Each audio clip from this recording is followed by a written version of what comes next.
Now to a heartbreaking story about a little girl lost and a family's determination to spare others the same nightmare. Anyone who's adopted a child will tell you it can be a long, drawn-out process.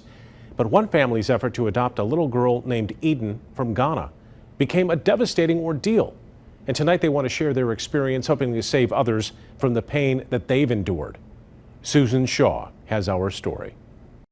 When I saw Eden, I knew right away that she was meant to be our daughter.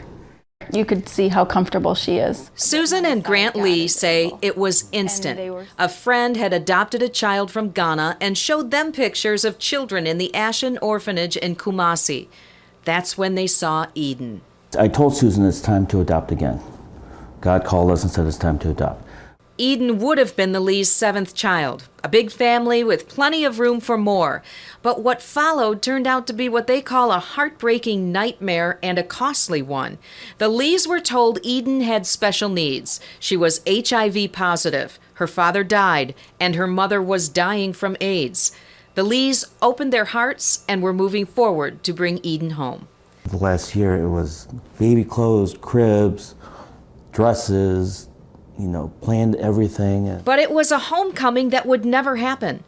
The man who ran the orphanage, known as Nana, kept in contact with the Lees on the phone and through Facebook messages, calling Grant his brother in Christ and welcoming them at his home in Ghana.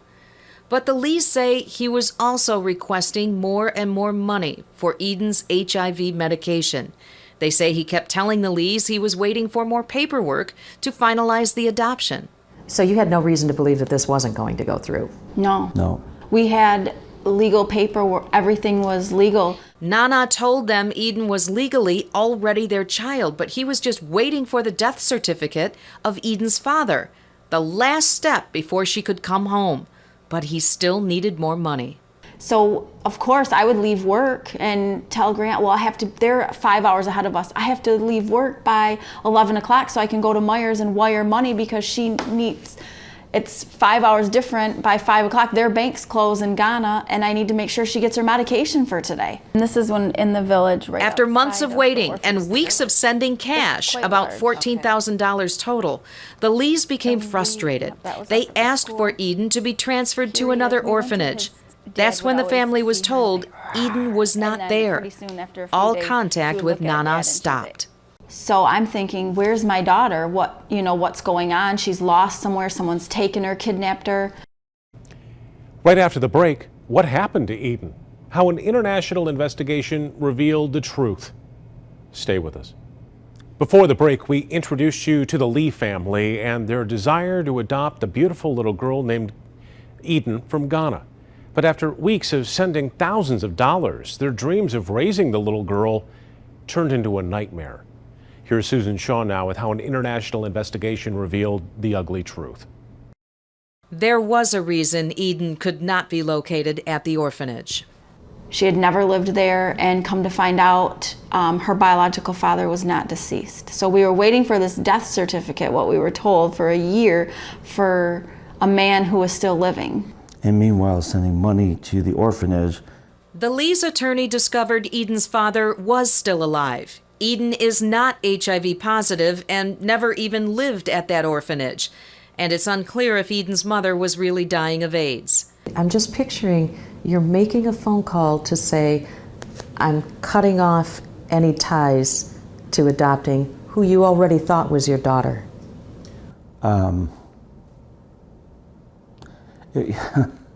I think it was Susan who I was really concerned about.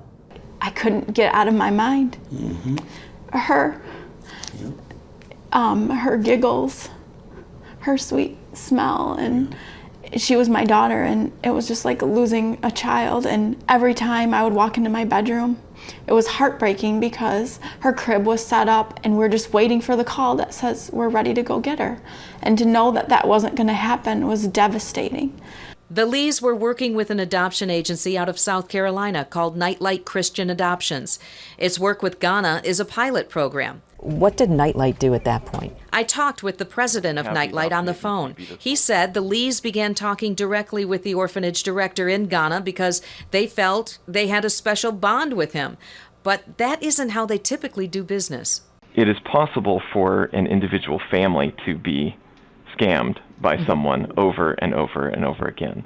But it's really not possible for an adoption agency, since there's a relatively small number of them, to be scammed over and over, because it happens once and the word gets out and we're not going to work with that person again, nor is anyone else. Nirboss told me this is the first time something like this has happened with their organization, and they've cut ties with Nana, but are still working with adoptions in Ghana. Look how cute she is. I know it hurt. Nightlight did refund the $5,000 adoption fee and offered to move on with another adoption for the Lees, but they declined that. They say they will adopt again, but for the time being, they need to heal. I think we're just going to have to wait until it feels right again to do it, because this has been traumatic, and I feel, we both feel cheated and taken advantage of, and so it's going to be a while, but I know deep in our hearts we're going to do it again, so. Sue Shaw reporting. We tried to call Nana and messaged him on Facebook, but were unable to reach him in Ghana. We also reached out to the U.S. State Department, which regulates overseas adoptions. They assured us that they take cases like the Grants seriously, and they're investigating what went wrong.